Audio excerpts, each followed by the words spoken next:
The village of Viridia once lay nestled in green. Now it gasped under a relentless sun. Rivers, once singing streams, were now silent, dusty paths. The laughter of children had faded, replaced by worried whispers. Hope, like the water, seemed to evaporate into the hot, empty sky. The people prayed for rain.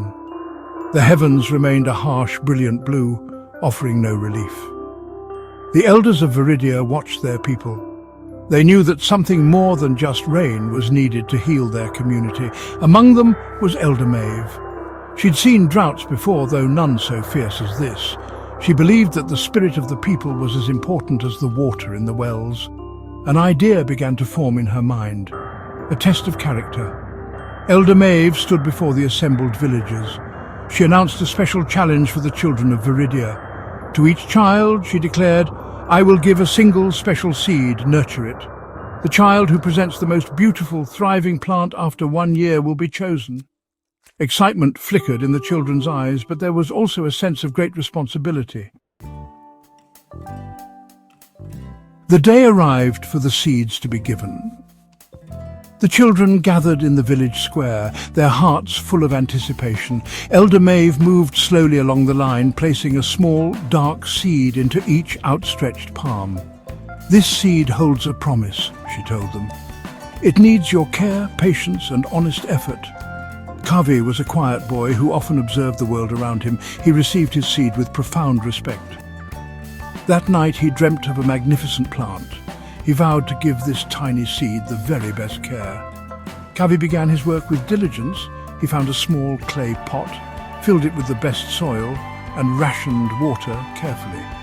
He placed the pot where it would get the morning sun, but be shaded from the harsh afternoon heat.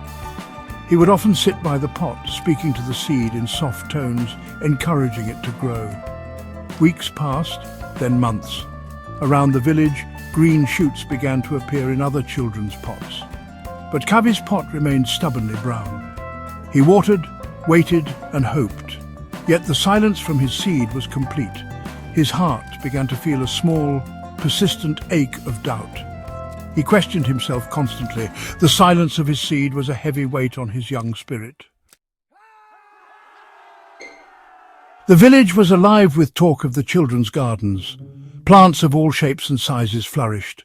Parents swelled with pride, watching their children tend to these symbols of hope. Kavi saw all this and felt a pang of disappointment each time he looked at his own barren pot. Some children offered well-meaning advice. Others whispered, casting curious or pitying glances. He tried changing the soil and adjusting his watering schedule, but the seed remained unresponsive. A thought crept into Kavi's mind. He could find another seed and plant it secretly, but he remembered Elder Maeve's words. "It needs your honest effort." He knew, deep in his heart, that pretending would be a betrayal.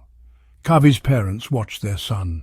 They saw his daily efforts and the care he poured into the unresponsive seed. They told him, "Kavi, we are proud of your dedication and perseverance. The outcome does not change the goodness of your effort." Their words were a balm to his troubled heart. They gave him the courage to face the final day. He would present his failure with an honest spirit. The day of the presentation finally dawned. The village square buzzed with excitement. Children arrived, carefully carrying their botanical achievements. The air smelled of fresh earth and blossoms. Kavi walked slowly towards the square, carrying his small, brown, empty pot. He felt very small, very exposed. The contrast between his offering and the lush greenery around him was stark. Some villagers gasped softly as he passed. Others looked away, a touch of embarrassment or pity in their eyes. Kavi kept his gaze steady and held his head as high as he could. He had done his best and been honest. Elder Maeve moved gracefully along the line of children. She admired each plant and praised their efforts. Then she reached Kavi. She looked down at the empty pot he held and then up into Kavi's clear, unwavering eyes. A gentle, knowing smile spread across her face. "Behold!" Elder Maeve's voice rang out, clear and strong. "The seeds I gave you all were boiled. It was impossible for them to grow. Only Kavi has shown the profound courage and unwavering honesty to bring me the truth of his efforts. Integrity, my people, is the rarest and most precious bloom. Kavi will be our next leader."